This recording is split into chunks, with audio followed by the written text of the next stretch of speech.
Majstori popravljaju i sređuju i vraćaju u prvobitno stanje ova dva reciklažna boksa na ovom području u Arsenija Karnevića, koja su već 2 meseca, da kažem, unazad u stanju da ne vrše svoju funkciju.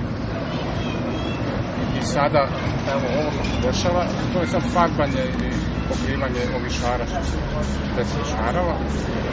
Ono što smo uradili pre toga, popravili smo vrata koja su bila, da kažem, probijena, zbog toga ostrva i nisu bila u funkciji. Znači, postavili smo ga rešetke.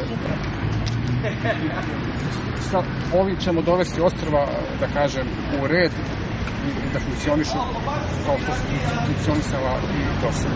Bili smo zadovoljni kako građani odvajaju otpad, dok god vrata nisu bila provaljena. Na ovoj lokaciji, da kažem, se desilo to da su vrata provaljena u više navrata, pa 5 puta, da kažem, dok na lokaciji mesne zajednice Prozivka sve funkcioniše kako treba. Tamo imamo postavljeno 3 reciklažna boksa i tamo ide sve kako treba. Evo, ovom prilikom ovo ćemo da doteramo i sve nanovo. Još bih rekao i to da u evropskim zemljama kao što je Engleska, Nemačka, Mađarska, da kažem, u tim zemljama i Hrvatska, naša najbliža, ovakvi isti boksovi funkcionišu bez vrata.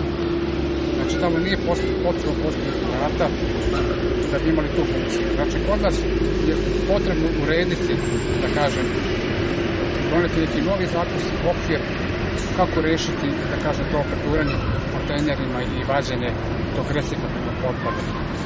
Jer to jednostavno daje motiv da se obiju vrata i onda sledi sav taj nered koji smo i videli. To je pogodovalo ljudima, pojedincima koji koriste i odvajaju otpad iz istih reciklažnih boksova.